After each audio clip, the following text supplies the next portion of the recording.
क्या आपने सोचा है कि जब आप रात में सो जाते हैं, आपके सो जाने के बाद इस लोक में और अलग-अलग लोकों में कौन-कौन सी शक्तियाँ काम करती हैं? किस तरह से लोग जादू टोने और विचक्राफ्ट जैसी गतिविधियों को करते हैं?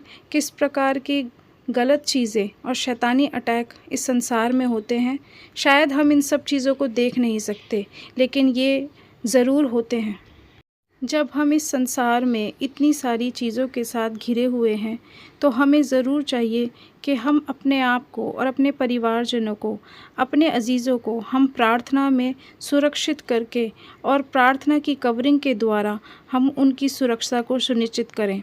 क्योंकि हम नहीं जानते कि शत्रु का आने वाला तीर जो है वो हमारे लिए किस प्रकार से हानि लेकर आएगा।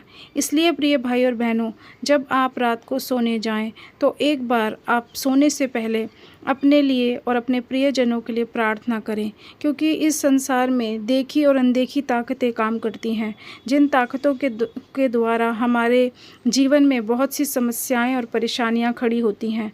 हम उन सभी समस्याओं के विषय में सोचते हैं कि ये तो साधारण है, पर ये साधारण नहीं, ये एक नया षड्यंत्र और एक नया अटैक होता है। इसलिए प्रिय भाई और बहनों, रात को सोने से पहले आप सभी को प्रार्थना कर लेना ज़रूरी है। आप सभी को परमेश्वर के वचन से घोषणा कर लेना ज़रूरी है।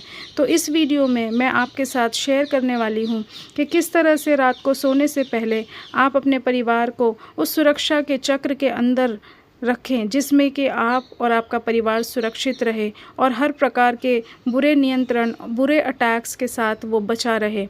प्रभु यीशु मसीह के सामर्थ्य और महान नाम में आप सभी को जय मसीह की। इस वीडियो को अंत तक पूरा सुने और देखें, ताकि आपका विश्वास मजबूत हो और आपको सुरक्षा मिल सके। प्रिय भाई और बहनों, भजन संहिता 91 में परमेश्वर हमसे कहता है कि हमें अपने जीवन को उस परम प्रधान के छाए हुए स्थान में बनाए रखना है।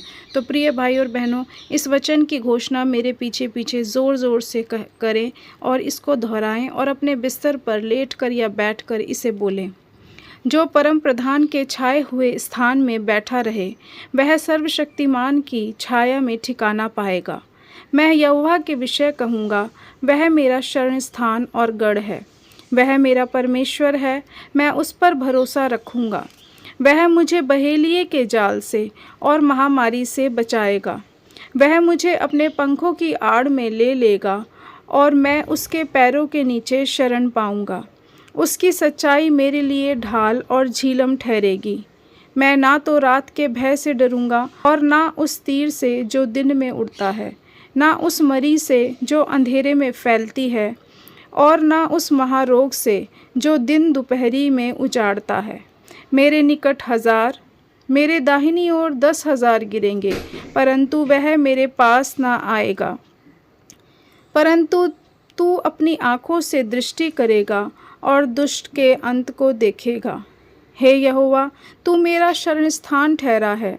तूने जो परम प्रधान को अपना धाम मान लिया है, इसलिए कोई विपत्ति तुझ पर ना पड़ेगी, ना कोई दुख तेरे डेरे के निकट आएगा। क्योंकि वह अपने दूतों को तेरे निमित्त आज्ञा देगा कि जहाँ कहीं तू जाए वे तेरी रक्षा करें। वे तुझको हाथों हाथ उठा लेंगे, ऐसा ना हो कि तेरे पाँव में पत्थर से ठेस लगे। तू सिंह और नाग को कुचलेगा, तू जवान सिंह और अजगर को लताड़ेगा। उसने जो मुझसे स्नेह किया है, इसलिए मैं उसको छुड़ाऊंगा। मैं उसको ऊंचे स्थान पर रखूंगा, क्योंकि उसने मेरे नाम को जान लिया है। जब वह मुझे पुकारे, तब मैं उसकी सुनूंगा। मैं संकट में उसके संग रहूंगा। मैं उसको बचाकर उसकी महिमा बढ़ाऊंगा।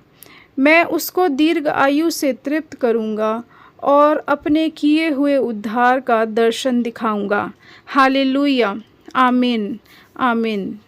मेरे प्रियो, इन वचनों में सुरक्षा है आपकी हर बीमारी से, शत्रु के हर एक आक्रमण से, जादू टोने से और हर प्रकार की जो अंधकार में फैलने वाली महामारी से और संसार में चल रहे हर प्रकार के संकट से।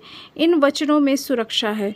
इस वचन को रात को सोने से पहले ज़रूर दोहराएं और रात को आप सोइए बिना डरे, बिना किसी गंदे सपने, बुरे सपनों के आने के द्वारा आपको किसी प्रकार की कोई परेशानी नहीं होगी, मेरा विश्वास है। प्रिय भाई और बहनों, अगर आपको ये वीडियो पसंद आई हो तो वीडियो को लाइक करें, चैनल को सब्सक्राइब करें और कमेंट में आमीन ज़रूर लिखें। वीडियो को सुनने और देखने के लिए बहुत बहुत धन्यवाद। परमेश्वर आपको आशीष दे। आमीन।